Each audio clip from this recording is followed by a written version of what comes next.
మీరు ఎప్పుడైనా ప్రతి చిన్న విషయానికి, ప్రతి చిన్న దానికి హర్ట్ అయ్యే వాళ్ళని చూసారా? వాళ్ళని ఒక చిన్న కామెంట్ కావచ్చు. ఎవరైనా కామెంట్ చేస్తే చిన్న కామెంట్ పెద్దదేం కాదు. హర్ట్ అయిపోతారు. లేదు వీళ్ళు ఎవరికన్నా ఫోన్ చేశారు. వాళ్ళు ఎత్తల వీళ్ళు హర్ట్ అయిపోతుంటారు. లేదు వీళ్ళు చాలా జోక్‌గా వీళ్ళ మీద ఏదో ఒక చాలా ఫన్నీగా ఒక జోక్ ఏశారు. అంటే ఏదో ఇన్సల్ట్ చేస్తున్నట్టు కాదు. నార్మల్ ఫన్నీగా ఒక జోక్ సరదాగా నలుగురు ఫ్రెండ్స్ కలిసి ఉన్నప్పుడు ఓ జోక్ ఏశారు. ఆహా! తట్టుకోలేరు. హర్ట్ అయిపోతుంటారు. అర్థమవుతుందా అండి? ప్రతి చిన్నదానికి అసలు చిన్న వాటికే హర్ట్ అవుతుంటే ఇక పెద్ద పెద్ద విషయాలు ఎవరన్నా కావాలని ఇన్సల్ట్ చేస్తే, ఎవరన్నా కావాలని వీళ్ళని తక్కువ చేసి మాట్లాడితే, అరిస్తే ఇక వీళ్ళ పరిస్థితి ఎట్టుంటుందో ఆలోచించండి. ఇటువంటి వాళ్ళని మీరు ఎప్పుడన్నా చూసారా? చూసే ఉంటారు కదా! అయితే ఈ ప్రశ్న ఇటువంటి వారిని మీరు ఎప్పుడన్నా చూసారా? దీని తర్వాత ఇంకో ప్రశ్న వస్తుందండి. ఇంకొంచెం సేపు ఆగి ఆ ప్రశ్న నేను అడుగుతాను. చాలా ఇంపార్టెంట్ క్వెషన్ అది. ఎందుకు వీళ్ళలా హర్ట్ అవుతుంటారు? సింప్లెస్ట్ ఆన్సర్ వాళ్ళు ప్రతిదీ పర్సనల్‌గా తీసుకుంటుంటారు.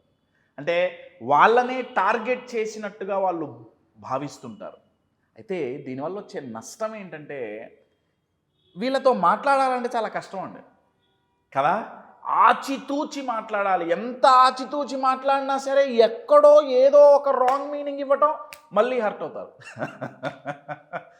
మీకు ఆహ్, 'జాతిరత్నాలు' సినిమా అనుకుంటా. దాంట్లో ఒక సీన్ ఉంటుంది. ఒక క్యారెక్టర్ ఉంటుంది కదా! నా వల్లే ఇబ్బంది కలుగుతుందంటే నేను ఎళ్ళిపోతారా? ఆ క్యారెక్టర్స్ అండి వీళ్ళు. అయితే ఇది ఇలా ఎందుకవుతుంది? వీళ్ళని ఇన్సల్ట్ చేయటం, వీళ్ళని తక్కువ చేసి మాట్లాడటం నా పని కాదు. ఎందుకంటే మళ్ళీ హర్ట్ అవుతారు. అంటే యాస్ ఎ కోచ్‌గా వాళ్ళని జడ్జ్ చేయటం నా పని కాదండి. నా పని అది కాదు. నేను ఈ వీడియో ఎందుకు చేస్తున్నానంటే దీని ఎనకాల కారణాలేంటి? అంటే ఏ మైండ్ సెట్ వల్ల, ఏ సైకాలజీ వల్ల, ఏ ప్యాటర్న్స్ వల్ల వాళ్ళ బిహేవియర్ అలా ఉంటుంది అనేది నేను దీంట్లో మీకు 3 మేజర్ ఇంపార్టెంట్ 3 ప్యాటర్న్స్ నేను ఈ వీడియోలో నేను డిస్కస్ చేస్తాను. నేను ఇందాకన్నా కదా! మీరెవరన్నా ఇలాంటి వాళ్ళని చూసారా? దానికి నెక్స్ట్ క్వెషన్ ఏంటంటే మీరు కూడా ఇలా ఎప్పుడన్నా బిహేవ్ చేశారా? ఇది నా నెక్స్ట్ క్వెషన్. ప్రతి చిన్నదానికి హర్ట్ అవ్వటం. ఒకవేళ చేసుంటే ఈ 3 ప్యాటర్న్స్ చాలా చాలా ఇంపార్టెంట్ అండి. అవేంటి మనం ఈ వీడియోలో చూద్దాం.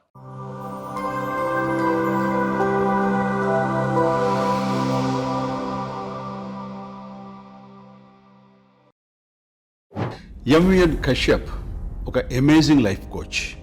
ఎందుకంటే జీవితంలో అయినా బిజినెస్లో అయినా సమస్యలు, కష్టాలు, నష్టాలు వస్తుంటాయి. అటువంటి టఫ్ టైమ్స్ని ఎదుర్కోవాలంటే మన మైండ్ టఫ్గాను అన్షేకబుల్గా ఉండాలి. ఎంవిఎన్ కశ్యప్ కండక్ట్ చేసే వర్క్షాప్స్ బీ అన్షేకబుల్ కానివ్వండి, లేదా ఎమోషనల్ మాస్టరీ కానివ్వండి, ఇటువంటి ప్రోగ్రామ్స్ మనల్ని మానసికంగా దృఢంగా చేసి తద్వారా మన ఎదుగుదలకు దోహదపడుతున్నందుకు నాకు చాలా ఆనందంగా ఉంది. ఇటువంటి ప్రోగ్రామ్స్ మీరు మరిన్ని చేయాలని కోరుకుంటూ wishing you all the very best Kashyap. Good luck. 3 patterns నేర్చుకునే ముందు upcoming programs, most awaited, most wanted on demand ప్రోగ్రామ్స్లో ఒకటి ఇమోషనల్ మాస్టరీ. ఈ ఛాలెంజెస్ అన్నీ ఎందుకు వస్తాయంటే మనం ఇమోషనల్గా చాలా వీక్గా, సెన్సిటివ్గా ఉన్నప్పుడు ఇటువంటి ఛాలెంజెస్ వస్తుంటాయి. అందుకనే 10 days ప్రోగ్రామ్ ఆన్లైన్లో అతి తక్కువ ప్రైజ్కి చేయటం జరుగుతుంది. ఈ ప్రోగ్రాంలో మీకు ఒక కిట్ పంపించడం జరుగుతుంది. దాంట్లో ఒక వర్క్ బుక్ ఉంటుంది అండ్ మెనీ టూల్స్ ఉంటాయి. దాంట్లో అతి తక్కువ ప్రైజ్కి చేస్తున్న ప్రోగ్రామ్ కాబట్టి చాలా డిమాండ్ ఎక్కువ. నవంబర్లో మళ్ళీ నెక్స్ట్ బ్యాచ్ స్టార్ట్ అవుతుంది. November 14th నుంచి. For more details contact the number on the screen. First pattern ఏంటంటే అండి, వాలిడేషన్ డిపెండెన్సీ అంటారు. అంటే వీళ్ళు ఇలా హర్ట్ ఎందుకు అవుతుంటారంటే వీళ్ళ ఫీలింగ్స్ కరెక్టా కాదా అనేది వీళ్ళకి ఎక్స్టర్నల్ వాలిడేషన్ కావాలి. అంటే బయట నుంచి ఎవరన్నా ఒకళ్ళు చెప్పాలి. వీళ్ళు వేసుకునే బట్టల దగ్గర నుంచి వీళ్ళ మైండ్లో ఉండే ఫీలింగ్స్ వరకు, వీళ్ళ మనసులో కలిగే ఫీలింగ్స్ వరకు ప్రతి ఒక్కటి బయట వ్యక్తి కరెక్టా తప్పా అనేది చెప్పాలి. అంటే వీళ్ళకి ఒక సిచ్యువేషన్లో కోపం వచ్చింది, నలుగురు దగ్గరికి పోయి ఆ సిచ్యువేషన్ నరేట్ చేస్తారు. నేను ఈ సిచ్యువేషన్లో నేను ఇలా కోపడ్డా, కరెక్ట్ అంటావా తప్పంటావా? ఆ నలుగురు కరెక్టే, నువ్వు కోపట్టడంలో తప్పు లేదు అంటే కరెక్టే, నేను చేసింది తప్పు కాదు అని.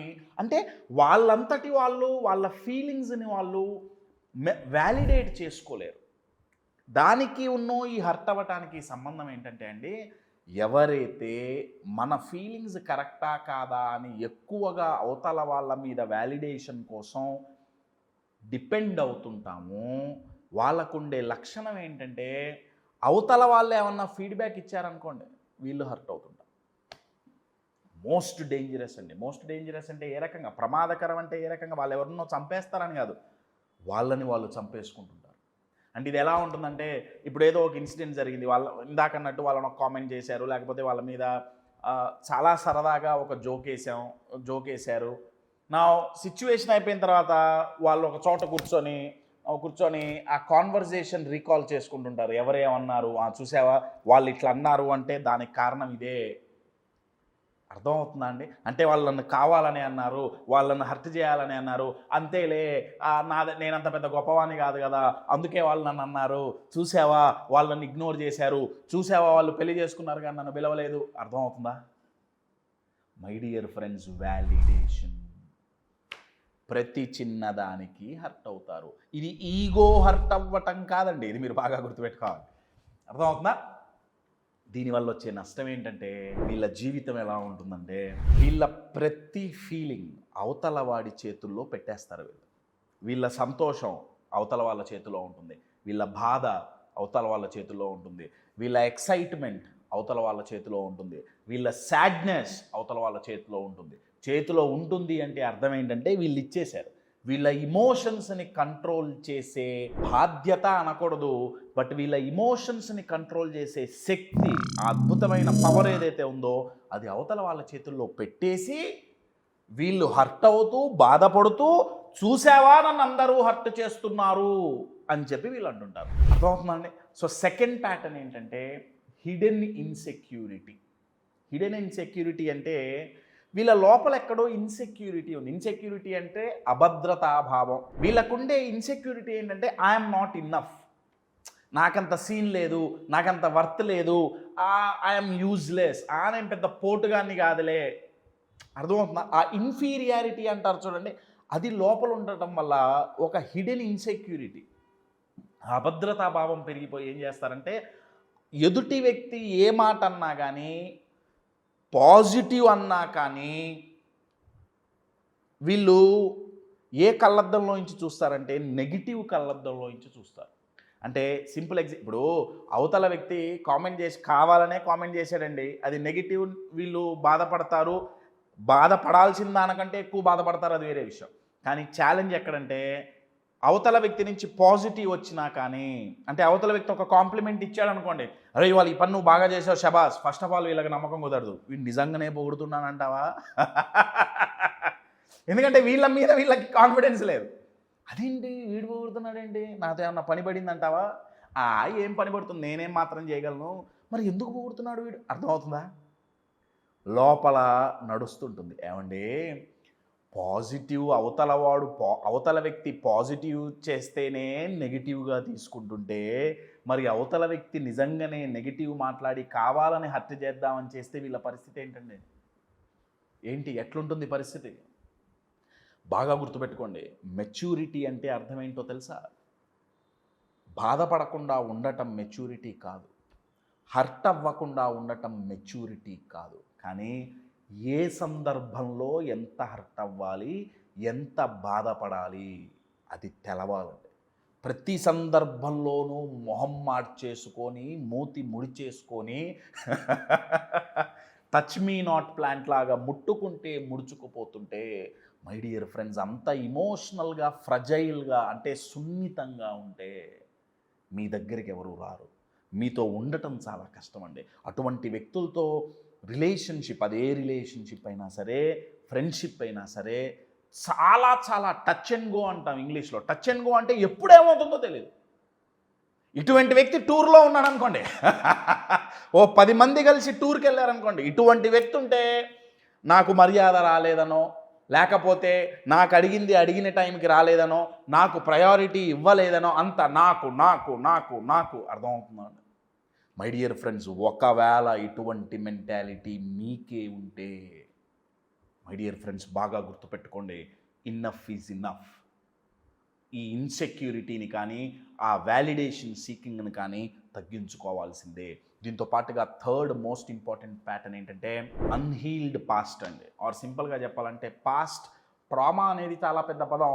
పాస్ట్లో జరిగిన కొన్ని సంఘటనలు, వాళ్ళ చైల్డ్హుడ్ కావచ్చు, వాళ్ళు పెరిగిన విధానం కావచ్చు, మేబీ ఎక్కువ మంది వీళ్ళని ఇన్సల్ట్ చేసి ఉండొచ్చు, తక్కువ చేసి మాట్లాడి ఉండొచ్చు, లేకపోతే వీళ్ళు ఎవరు ఇన్సల్ట్ చేసి ఉండకపోవచ్చు, కానీ వీళ్ళ ట్రాక్ రికార్డ్ చూసుకుంటే ఫెయిల్యూర్స్ ఎక్కువ ఉండొచ్చు, లేకపోతే అంతగా సక్సెస్ వచ్చుండకపోవచ్చు. అర్థమవుతుందా అండి?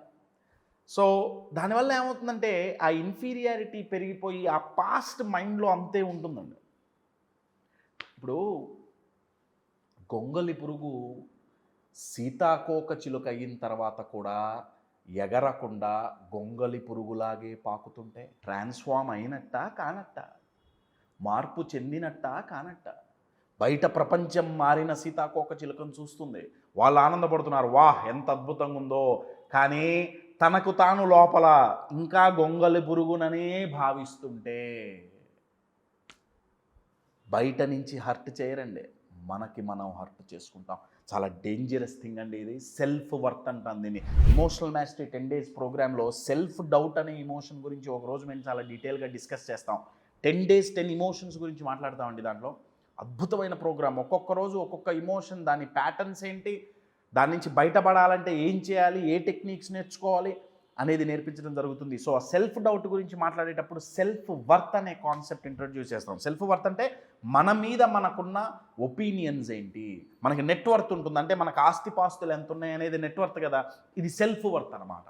అది ఎవరికైతే బ్యాలెన్స్గా ఉండదో వాళ్ళకి ఇటువంటి ప్రాబ్లమ్స్ వస్తుంటాయి, లేకపోతే ఈగో ఇబ్బందులు వస్తుంటాయి, అయితే బాగా సబ్మిసివ్గా ఉంటారు, లేకపోతే చాలా అగ్రెసివ్గా ఉంటారు. సో మై డియర్ ఫ్రెండ్స్, ఈ మూడు ప్యాటర్న్స్ వల్ల మనం చాలా ఈజీగా హర్ట్ అవుతుంటాం. సో సొల్యూషన్ ఏంటయ్యా అంటే మన సెల్ఫ్ వర్త్ని మనం బిల్డ్ చేసుకోవాలి. ఆ సెల్ఫ్ వర్త్ బిల్డింగ్ అనేది ఎప్పుడైతే బ్యాలెన్స్డ్గా జరుగుతుందో, ప్రతి ఒక్కళ్ళకి సెల్ఫ్ వర్త్ ఉంటుందండి, కానీ కంప్లీట్గా ఉండదు, ఇంబ్యాలెన్స్ అవుతుంది. అందువల్లే ఈ ఇష్యూస్ అన్నీ వస్తాయి. So my dear friends, build your self worth. అప్పుడు ఏమవుతుందంటే ప్రతి సందర్భాన్ని నెగిటివ్ దృష్టికోణంలో చూసి హర్ట్ అవ్వకుండా ఉంటాం. మై డియర్ ఫ్రెండ్స్, మీ ఇమోషన్స్ని మీరు స్ట్రాంగ్గా చేసుకోవటానికి, ఇమోషనల్గా మెచ్యూర్డ్గా తయారవటానికి, మైండ్ని స్ట్రెంథెన్ చేసుకోవటానికి టైం ఇన్వెస్ట్ చేయండి, ఎఫర్ట్స్ పెట్టండి. ఎందుకంటే అన్నీ ఉన్నా కానీ ఇమోషనల్ వీక్నెస్ అన్నిటినీ జీరో చేస్తుంది.